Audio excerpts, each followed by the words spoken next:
What's happening, guys? Welcome to Saturday night, or Sunday night, whatever night it is.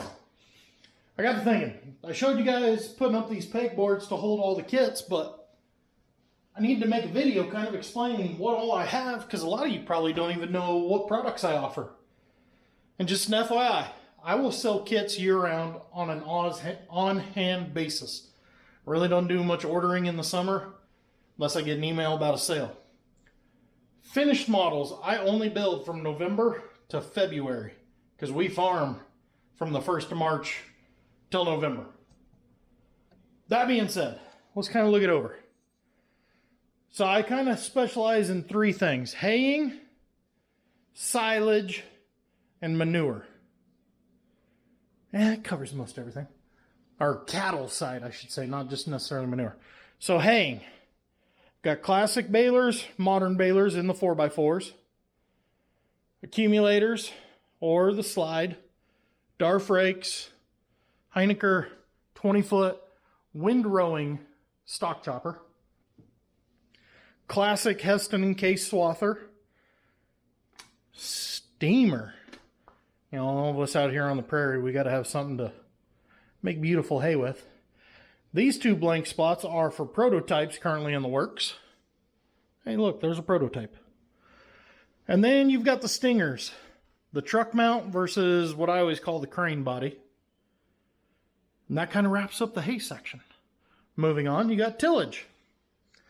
Couple of real common things out here for us. So one, we call this a float. It's got 3 blades on it. You run it across the ground, smooth it up. This one we call a land plane. This makes the ground good and firm for planting alfalfa. So you got rollers up front that mount there, a big blade in the middle, and then rollers on the back. And it just leaves a nice, smooth, solid finish for planting alfalfa. Next up, Muth marker. So this is just kind of a furrow bar for flood irrigation. We call it a Muth because that's the company that makes them about 60 miles away from here. No sprinkler operation is complete without a track closer. And no cattle operation is complete without a bunk blower. I need to put one of those together for you guys so you can see that. That was one of the best purchases our real farm's ever made. Moving on, wheel loaders. Modeled mostly after cats, but I have seen them painted as Deere and Volvo. They fit for all of them. 2 different cab options. You got clear cab versus solid. I need to get more pegs up here for the other buckets. These are just the partials I have on hand at the moment. Then you move up to display stuff. So we got I-beams for building shops. So these represent the steel I-beams if you don't want to do a wood frame.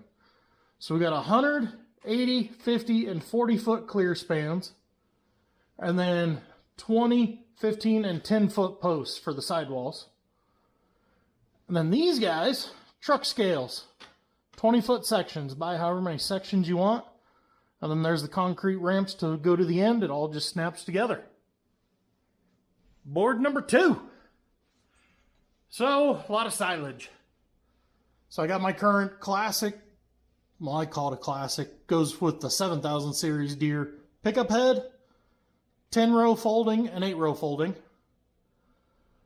2 blanks, those haven't been drawn up yet. 2 blanks, those are pending. They've been drawn and ordered. That's all the farther I'm going into detail on that. Down here, a little pull type air compressor, because when you're running that many harvesters, you need some air to clean them off at night, right? Semi-trailers. Be easier to start over here. Blank spot for a project I'm hoping to get to this winter. Then you got a 53-foot shuffle floor trailer, modeled after kind of a early 90s, late 80s stake side one. Another blank spot. 42-foot Aulick belt trailer. Look at that detail in there. I love them trailers. They're just not so fun to paint. 7-mil corn grinder. So, popular thing from the Texas Panhandle through western Kansas, eastern Colorado, into Nebraska. When you're feeding out cattle, high moisture corn. So you combine it in the 30 to 35% range, grind it up into a powder, pack it like silage. This is your mill to do it because it'll handle thousands of bushel an hour. If you're not quite such a big operation, we got a 4mm one, a little smaller. WHO tub grinder. That one is probably my favorite build yet, because the owner's wife actually contacted me about getting that drawn up and made.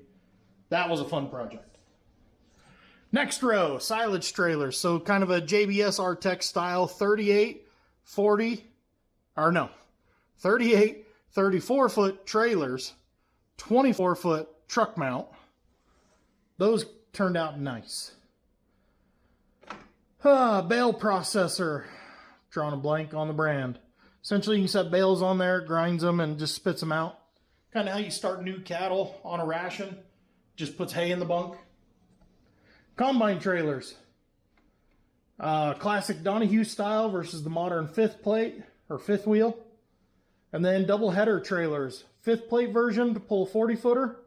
Pull type 40, pull type 30. Each set comes with stationary stands for folded and unfolded. They just snap on and off.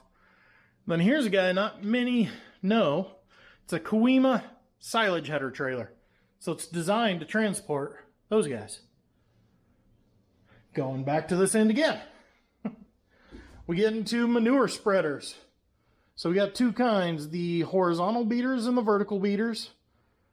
I believe this is like a 24-foot and this is a 20-foot, or it's an 18 and 22. I can't remember off the top of my head.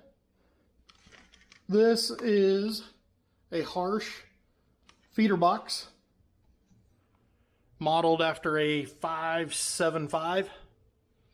And then up here you got some pull type frames. These guys, the long frame, short frame, designed for the long frame, short frame on the spreaders. The long frame can also work for the bale processor, can also work for the silage bed. Short frame, it's still too long for this guy. I need to make a pull type frame for that. And then you got truck frames. So if you want to put any of these on a truck, they're smooth sided on the bottom. You put one of these truck frames right down the middle, and it'll snap right onto a DCP truck. Okay, did you catch all that? That was fast. That being said, guys, I'm going to let you, I'm not talking about them other headers because I'm not allowed to sell them as of yet. I'm still working on some things with it. Whew. That was a lot of words. There's kind of a quick overview of the products I have. If you got questions, guys, reach out to me. If you want to order stuff, Facebook and Instagram right now is the places to get a hold of me. Working on a website or Shopify, stuff like that. Just haven't got it done yet. But there you have it. A real quick, which I'm sure this is going to seem really long to you, but to me, a real quick overview of what I got to offer. Catch you guys in the next one. I'm going to go to bed. Harvest is getting the better of me.